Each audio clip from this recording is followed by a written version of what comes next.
está escrito. Esse era o argumento de Jesus para apresentar quem ele era, qual a sua missão, o seu Pai, a vontade do Pai para com ele e como deveriam viver os seus filhos. Os discípulos aprenderam com Jesus a utilizarem as Escrituras que possuíam os 39 livros do Antigo Testamento para defender a sua fé em Jesus como o Messias enviado de Deus. Quando eles escreveram os livros do Novo Testamento, de Mateus a Apocalipse, eles utilizaram inúmeras vezes textos do Antigo Testamento para confirmarem as suas afirmações. O livro de Deuteronômios foi inúmeras vezes utilizado por eles na confecção do Novo Testamento. Nesta semana nós estudamos alguns dos momentos do Novo Testamento em que o livro de Deuteronômios foi utilizado. A lição inicia apresentando-nos, por exemplo, as tentações de Jesus. Em Mateus capítulo 4 nós percebemos que na primeira tentação Jesus se referia ao Deuteronômios capítulo 8, verso 3, quando ele disse: não só de pão viverá o homem, mas de toda a palavra que procede da boca de Deus.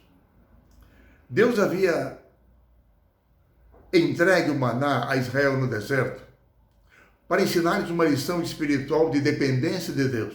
Tudo provinha do Senhor, todas as bênçãos, tudo aquilo que eles possuíam.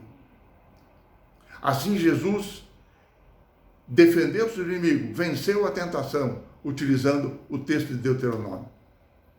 Na segunda tentação, Jesus utilizou Deuteronômio 6,16. Israel foi lembrado de que lá em Massá, no deserto, eles haviam tentado ao Senhor para que o Senhor provesse água para eles no deserto. E assim, Jesus usou aquele texto dizendo a Satanás: não tentarás o Senhor teu Deus. Na terceira tentação, Jesus utilizou o texto de Deuteronômio 6,13. Israel foi advertido constantemente a adorar e servir somente ao Senhor.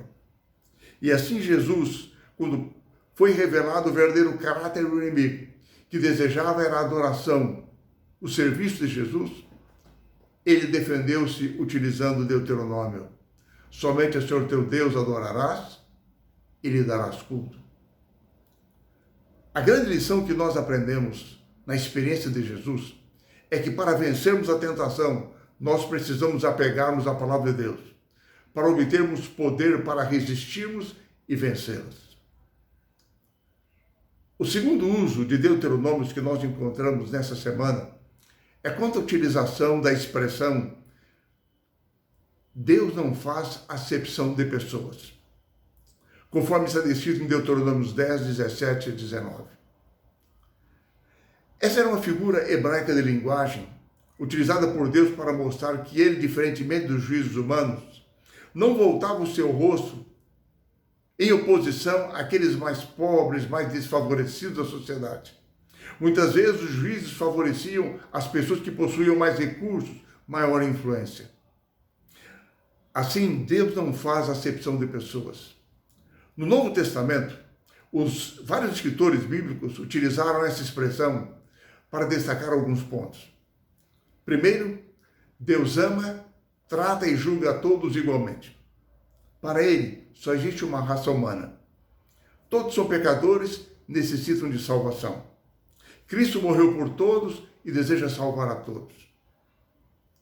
O segundo uso que eles fizeram dessa expressão foi para mostrar que Deus não nos avalia por valores humanos. Ou seja, pela influência, prestígio, posses. Todos estamos no nível diante de Deus, dependentes da sua graça. Em terceiro lugar, a nossa condição de filhos de Deus é avaliada pelo Senhor, pelo nosso relacionamento com Ele. Se cremos nele, se o amamos, se confiamos nele, se o obedecemos. Essa é a avaliação que Deus faz. Em quarto lugar, aqueles que amam e temem ao Senhor jamais viram o rosto para aqueles por quem Cristo morreu. Também não fazem acepção de pessoas. E mais ainda, os fiéis filhos de Deus tratam com dignidade a todos aqueles que Deus coloca perante eles para servi-los. Em suas epístolas, O apóstolo Paulo talvez foi o mais exímio utilizador de textos deuteronômios para defender os seus argumentos. Por exemplo, ao apresentar o papel da lei no processo da salvação, em Romanos, Gálatas, Efésios, em suas cartas ele destaca alguns pontos importantes. Ele mostra, por exemplo, que o papel da lei é mostrar o caráter de Deus. Como Deus é, como quer que nós vivamos. Mas ela, com isso, nos mostra quem nós realmente somos, nossa condição pecaminosa. Somos pecadores. E mais, na carta aos Gálatas, ele diz o seguinte, de que a lei nos aponta, nos mostra a nossa condição de pecado, mas ela não tem poder para nos salvar do pecado. Esse não é o seu papel. Ela não tem o poder de nos justificar dos pecados cometidos contra ela mesma. Assim, diz Paulo, a lei nos mostra a necessidade da salvação que temos em Cristo Jesus. Ao assumir a natureza humana, ele viveu a vida justa e perfeita em obediência à lei de Deus que nós não conseguimos viver. Assim, para sermos salvos, nós precisamos ir a Cristo e recebermos a sua justiça em lugar da nossa vida pecaminosa. Na carta aos Gálatas, por exemplo, Paulo diz que em Deuteronômio está escrito que aqueles que não obedecem à lei estão sob a condenação da lei, a maldição da lei. Assim, Paulo diz, Cristo por isso se fez maldição em nosso lugar, tomando sobre si os nossos pecados, sendo pendurado no madeiro em nosso lugar, tomando sobre si a condenação da lei, sofrendo a morte pelo pecado em nosso lugar. Nós merecíamos sofrer, morrer a morte eterna, mas Cristo fez isso por nós. Assim é que ele diz, nós merecíamos morrer, mas Cristo se tornou a nossa salvação. Assim em Efésios, capítulo 2, verso 8, ele diz, porque pela graça sois salvos, mediante a fé. Isso não vem de vós, é dom de Deus.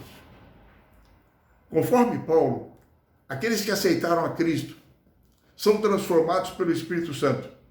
E agora a lei passa a ter o papel de mostrar-lhes como devem viver, apresentando os frutos do Espírito Santo numa nova vida. No livro de Atos, nós encontramos nas pregações de Pedro, de Estevão, uma menção ao livro de Deuteronômios. Quando o povo de Israel estava lá no deserto e Moisés apresentou-se perante o Senhor para receber a mensagem para o povo, Deus manifestou-se por fogo, por trovões, e o povo ficou preocupado e pediu a Moisés, Moisés, fale diante do Senhor em nosso favor, para que não morramos. Então Deus diz a Moisés assim, diga ao povo que eu suscitar-lhe-eis um profeta no meio de seus irmãos, semelhante a ti, em cuja boca porei as minhas palavras, e ele lhes falará tudo o que eu lhes ordenar. Moisés é apresentado no Novo Testamento como um tipo de Cristo. Assim como Cristo intercedeu pelo povo perante o Senhor no Monte Sinai. Estevão, em seu discurso, lá no Sinédrio, em Atos 6 e 7, ele disse aos líderes judeus que Moisés apenas prefigurava Cristo.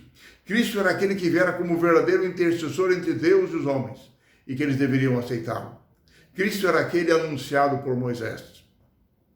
Pedro, em seu discurso no templo, em Atos capítulo 3, ele usou a profecia de Deuteronômio que os judeus bem conheciam e aplicou a Jesus, para mostrar que eles necessitariam de se arrepender daquilo que haviam feito a Cristo, porque ele era aquele que havia sido prometido a Moisés, que viria como intercessor do seu povo. Assim nós temos hoje a lição da centralidade de Cristo em todas as Escrituras Sagradas. O Antigo e o Novo Testamento falam de Jesus, anunciam a sua vinda. Por fim, a lição dessa semana nos atrai para as aplicações que Paulo faz em Hebreus capítulo 10, a respeito de Cristo. Paulo menciona primeiro Deuteronômio capítulo 17, em que ele apresenta que em Israel, perante 2 ou 3 testemunhas, alguém podia ser condenado até mesmo à morte. E depois ele apresenta o argumento de Deuteronômio 32, de que Deus entraria em retribuição e juízo contra o seu povo se eles o rejeitassem. E assim Paulo faz agora em Hebreus 10 uma aplicação espiritual para os nossos dias. E Paulo diz: se isto acontecia no povo de Israel, quanto mais não ocorrerá conosco hoje. Os crentes judeus, nos dias de Paulo, haviam recebido as boas novas do Evangelho em Cristo numa nova aliança. Eles agora possuíam mais luz no Evangelho, manifestado através do ministério de Cristo Jesus. Se eles agora possuíam mais luz do que possuíam os israelitas no passado, quanto maior não seria o juízo de Deus sobre eles agora? E assim, Paulo diz: se Deus julgou dessa maneira as relações anteriores, que coisa horrível seria para nós agora cairmos nas mãos do Senhor, na sua justiça. Quanto mais vindicará Ele seu amor e a sua justiça para nós hoje, que já conhecemos tudo aquilo que nós conhecemos. Enfim, até os dias de Cristo, as Escrituras eram os livros do Antigo Testamento, escritos em hebraico de 1500 até o ano 400 a.C., de Moisés até Malaquias. O Novo Testamento foi escrito em grego, mais ou menos do ano 51 até o ano 100 de nossa era. Ele está repleto de citações do Antigo Testamento, e em especial aplicando textos do livro de Deuteronômio.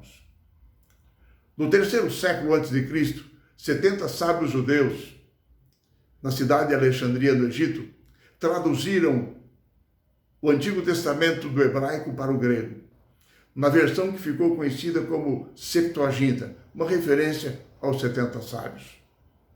E é interessante que os escritores do Novo Testamento nunca levantaram nenhuma questão sobre a autenticidade ou a veracidade daquilo que está exposto no Antigo Testamento. Para eles, a história da criação, de Adão e Eva, do dilúvio, de Abraão, a história de Israel, do Êxodo, tudo aquilo era verdade. E eles sempre confiavam nas profecias, nas promessas do Antigo Testamento. Assim nós hoje, como filhos de Deus, com a luz que possuímos como remanescentes de Deus em nossos dias, devemos nos alimentar sempre da palavra de Deus, para vencermos as tentações, para vencermos o pecado, e extrairmos da palavra de Deus lições para o nosso fortalecimento espiritual na nossa vida cristã. Que o Senhor nos abençoe e nos conceda essa experiência cada dia.